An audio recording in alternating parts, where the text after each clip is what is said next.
Just gotta move not too much. Hi guys, Matt Lemke here with your gamer goggles, gamer-goggles.com, and we are at Gen Con 51, that's 2018, and we're in role-playing row, as I like to call it. We're at one of the Studio 2/Savage Worlds role-playing booths. I'm here with Brian, and we're going to talk about Esper Genesis for 5th edition, which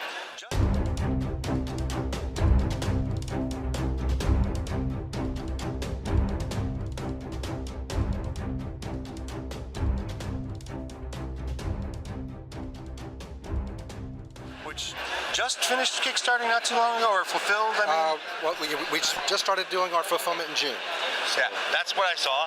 So what is Esper Genesis? So Esper Genesis is a science fiction role-playing game, a heroic sci-fi game that uses the 5th edition D&D rules to power. Okay. So, go ahead.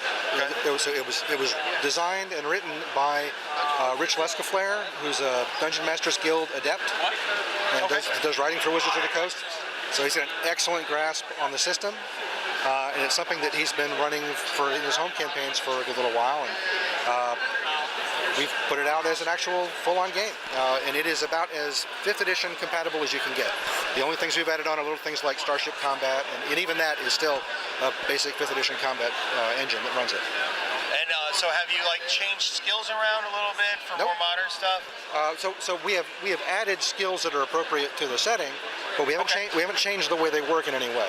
All right. So everything that we've dropped in that is setting specific follows exactly the same format as all of the other 5th edition stuff that's already in the pipelines.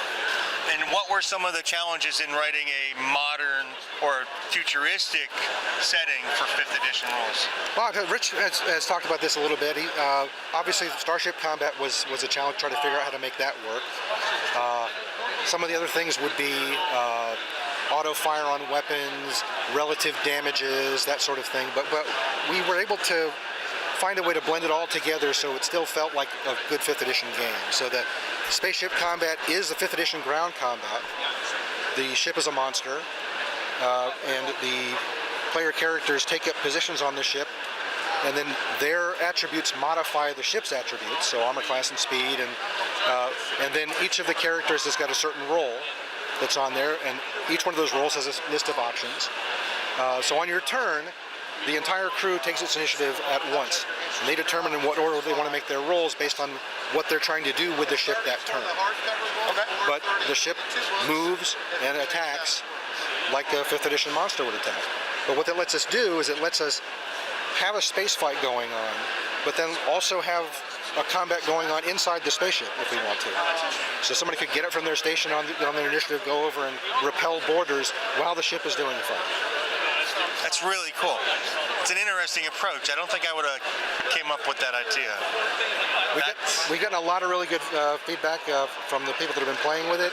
We've got a Twitch stream going. Arvin Elleron is running a regular Twitch with us, and we get more compliments on the Spaceship Combat than just about anything. We've been nominated for an Annie Award this year for Best Free Game for our basic rules, which are downloadable on drive-thru. We also have a free Game Masters basic rules with rules for designing aliens and spaceships and stuff like that. We've got about 60 monsters in that already for people to run straight out of the book as it is. Okay. So, is there any magic at all? Well, we have our Esper powers. Okay. So the idea behind Esper Genesis is the material that enables a lot of super sci-fi technology, faster than light travel, that sort of thing, is an energy source. And certain individuals, when they come into contact with this energy source, they are able to use it to manifest unusual abilities and change reality around. So they aren't spells per se, they're Esper powers, but many of them are based on the framework of spells that you would find in 5th edition. And then there are others that are more kind of science fiction oriented. But there's a whole section in the back, just like you'd find in the player's handbook, where you would find spells. In our book, we have Esper powers. Okay. So what's the next step? The next step is the threats database, which is our monster book. We've got so far about 50 or 60 pieces of art that are in so far out of the 100 that we're shooting for. I've got a little mock-up. The layout, so you can see, it's a kind of a very standard 5th edition Try and get some stat of that block. glare out. There we go. Yep. That's better. And this book is supposed to be out in September. Charles Urbach did the cover for us. Oh, okay. Charles is long. Charles loves to do that kind of work too. He hasn't done a whole lot. He has not done a whole lot of science fiction. Oh, I'm thinking of the wrong guy then. The guy I'm thinking of does a lot of Star Wars. So Charles is mostly known for fantasy and L5R and magic.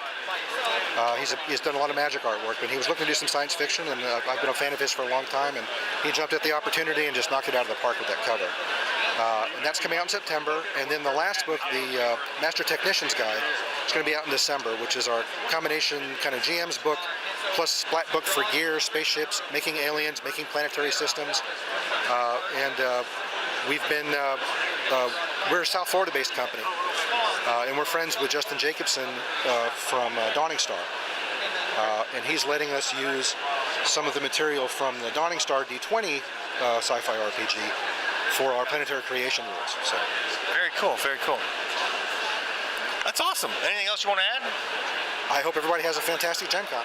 All right. Bye, guys. Thanks. Thank you very much. Thanks so much, Matt. See you next year. Hi guys, meet the Nibbles, who's gonna go down. She just decided not to go down my back, so we'll do this for her so she's comfy. Thanks for watching my video, and I appreciate it. Please hit the like button and share it if you know somebody who might be interested. And of course, there's always Twitter and the Facebook thingy, and soon I have a newsletter coming. That'll be down there or in the link below, and my kitty cat loves that idea. So anyway, there was one more thing. Oh yeah, subscribe. Be a part of my community, our community. Let's make it grow together. See you guys at a con somewhere, or a local store, or if I'm driving through the country, maybe a game club. I don't know. You're not gonna go knock down my camera. Bye, guys.